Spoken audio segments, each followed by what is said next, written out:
Okay guys, it's that time of the year where I'm going to add to our palm forest in the deep ravine. So if you want to create your own wild looking palm jungle in the North Pacific or a similar climate that supports Trachycarpus fortunei palms, first of all grab some seeds. I got lots of seed, and just start spreading it around. So it's really wet down here. There's thousands of seedlings, and some of these seeds make it, some don't. I mean, there's rodents and critters, whatever, that eat some of them up. But I can see them poking out of the mud down here. It's really wet. So just slam them together. And a lot of these guys will actually make it.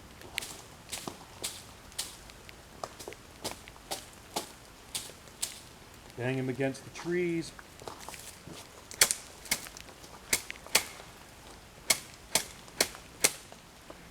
And like I say, the ones that survive are going to be the tough ones. Some of them are actually growing in the water. I'm going to show you in a minute. Grab that camera.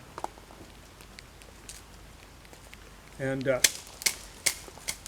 show you these guys growing in the mud back here. I'm actually beyond the stream now, on the other side of it. It's even muckier.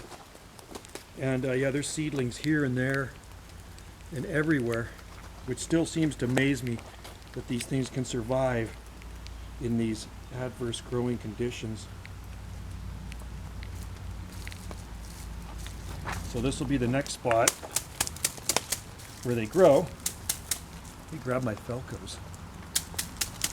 And then I'm going to come down here another couple weeks and spread more seed. So we have more, I call them Swampsonii. I know they're not really Swampsonii, but I just thought it was a fun name because it is like really boggy down here, man. All the time it's wet. Even in the driest summer months it's wet, but it's not as wet as it is now, right? So there, I think that's probably pretty good there. Get most of the seed off. I just sowed a bunch in the greenhouse too. All right, so like I say, survival of the fittest. Some of them probably rot, some of them get eaten by rodents, and then the toughest ones actually survive. So there you go. Let me grab this. I'm just going to show you something here.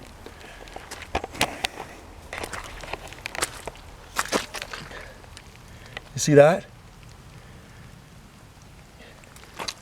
And I'm looking at more of them in here. As you start to look around,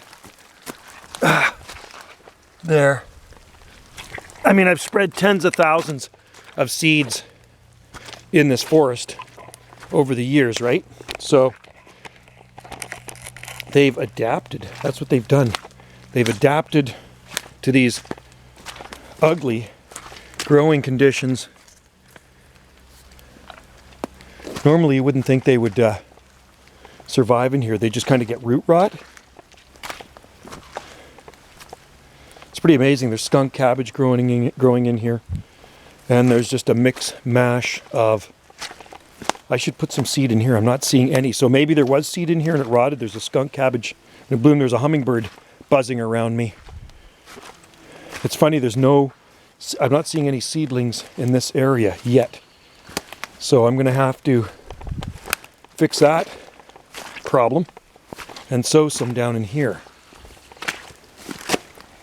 So many trees down. It's alder bottom, wet, ugly. Oh, there's one. There's a nicer size one right there. Here, you can see them growing through there. I got to watch where I walk on this side. It's really wet in there. You can see them poking up. Bigger ones. Creek is flowing. Palms are growing. Check this out. How is that possible that these things look so good?